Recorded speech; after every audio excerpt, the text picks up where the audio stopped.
It's official for the state of South Carolina. Their SNAP benefits will not be released for the month of November. That came from USDA. And the other threat that's in place is that USDA also provide the food to the regional food banks that then sell the food at a fraction of a cost to community partners, your churches, your nonprofits for distribution. They also provide the food that's provided for the backpack program. I don't know if you all know that or not. They have a program that send food home uh, with children in backpacks so they'll have food at home. So those are the programs the Department of Agriculture facilitate and fund. With what's happening right now, a lot of food banks will not have access to food because the resources have already been depleted.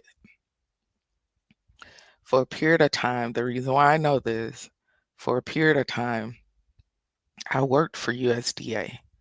I worked for USDA for 2 years. So I know how this whole thing go down. We did used to have certain parameters in place in event of natural disaster, what commodities, how much of it, the valuation based on population, how to get it to them, which community partners would are already designated with us as those who would provide the resources for those impacted by natural disasters, right?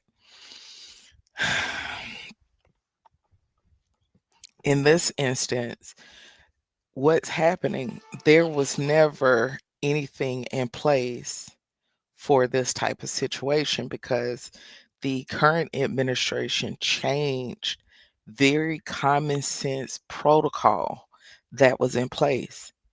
They took it away. And not only that, they fired the people who were in charge of strategizing and taking care of mass populations of people in times of crisis. They've been fired, not just furloughed, they've been fired. So you're going to hear a lot of your relatives say, they said the food bank don't have any food. I went to the food pantry, they said they don't have any food. That's why. That's why. I want to make a recommendation to you. I'm sorry, I just got a text. Um, Designate one of your relatives' houses, your house, in the garage. Get you some shelves from Lowe's, or you can even get them from Walmart, and set up a food pantry in your garage or spare room if you have it. First generation family members, they would provide your starches. That's like your dry beans, your rice, your noodles, things of that nature. Second generation provide vegetables. That's canned vegetables, canned fruit. Your third generation, they can provide meat.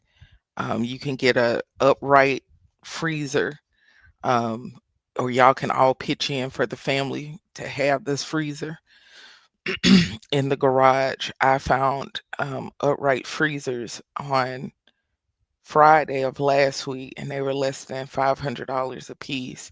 They're upright, just like a refrigerator. Third generation can provide meat, fish, poultry that can go into the freezer. Your fourth generations, they can do things like diapers, baby formula, baby food, things like that. And when you drop food off, be sure to help organize and put the things up neatly. Or you can donate the shelves, you can donate the freezer. That way, when your family need things, they'll be able to come to the house, bring reusable grocery bags, for them to be able to shop at the family pantry so they can have food. Now is the time to go to the store, buy items with a long shelf life this is the cheapest food it's gonna get, to be honest with you. So buy all of that up, as much of it as possible. Another thing, donate $20 gas cards. Those gas cards need to be kept, at the same residence where, the people your family can come to the family food pantry. Donate $20 gas cards. That way, if they need gas money to be able to look for work, or get to work, or go to an interview, you've provided the gas cards. Keep a record of who's receiving what, and keep a record of who's giving what. You don't want anyone abusing what you all are putting in place. Everything need to be done decent and in order. You can also implement this at your church as well, but it's desperately needed. Uh, I'm still in shock, because biologically things happen to people when they're hungry, and people don't understand things happen to people psychologically because of the chemicals secreted by the human brain because of hunger and starvation. People don't understand when people are desperate and they are in crisis, they make decisions that can be catastrophic. And I say that for a reason. This is a very dangerous time when people have to choose between themselves and their family, and their children going hungry. They're going to change. They're going to choose themselves, excuse me. And we understand why. You talking about children going hungry, the elderly going hungry. You have elderly people who barely have food anyway, and without these food commodities, they can't even take their medicine. Some of them taking their medicine without food can cause peptic ulcers, all kinds of things, overdose, because their body don't have the food and nutrients that it need to be able to digest their medications properly. Hold on one moment, because I am. Hold on, please. Give me a second. Sorry about that. If your church are not currently putting anything in place or having conversations about this, please don't go back there anymore. Don't. Um, if you're dealing with and you listen to any prophets and they didn't give any forewarning about this, they didn't give any messaging about this, they didn't give any guidance about this, that don't listen to them anymore. Don't give them any more money. There's no way that any prophet in the land did not receive a word about this before we got to this point. Don't listen to them. Don't take anything to do with them. I mean what I say. You're cursing your money. You're being stolen from. It's a palmer worm, caterpillar, and locust situation. Take nothing to do with it. Align yourself with ministries who are actually going to fulfill what is expected of us, what is said in Deuteronomy 15:11. This is not the time to be listening to rhetoric, gossip, fodder, and nonsense. This is not. You need to align yourself with people who have a heart for God's people and people who have a heart for those who are poor. This is not it. They are 100% demonic. They are 100% cursed. They are just here to steal, kill, and destroy. That's it.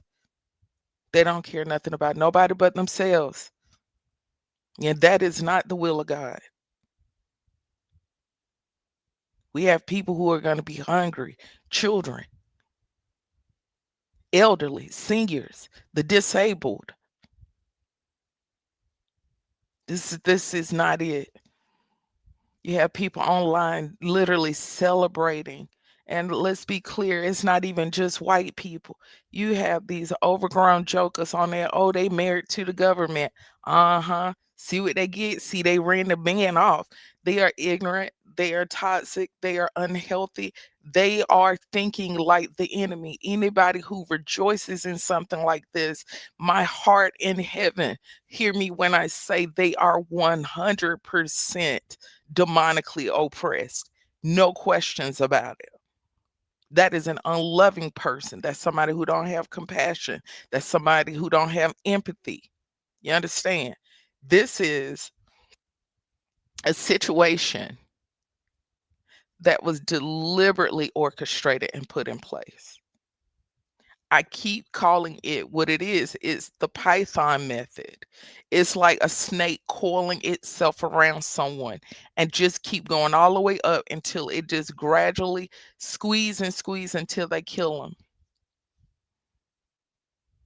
Bring you down to your knees. We are only as strong as our weakest and our poorest in this country. If people need help, I believe in them getting help when the wealth of this country it rests on the backs of centuries of free labor. That's where our economic power come from. And they can't even handle 300 years of someone getting food stamps and complaining about it. Really. If their heart, if their words, if their actions are not aligning with what God says in God's word, why are you listening to them? Why are you talking about them? You need to get your behinds offline and figure out what you're going to do to help your families. They are in need right now. Anyone rejoicing in this, you don't have to say anything back to them, but you better pay attention and stay away from them. Anyone who want to politicize this instead of making it about meeting the needs, stay away from them. Politicians, races, and everyone else have done a good job of setting the stage for a civil war. It's going to be violent and bloody because desperate people do desperate things. And that's why this Operation Python worked the way it does. It wants you hungry. It wants you desperate. It wants you to see your loved ones suffering. It wants you to feel hopeless to get it started.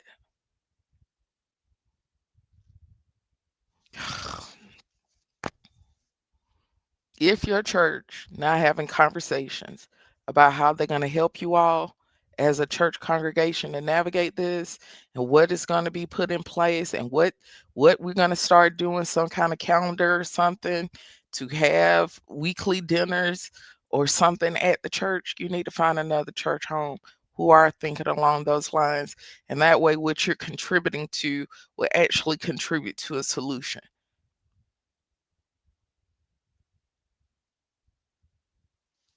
I can't finish this video.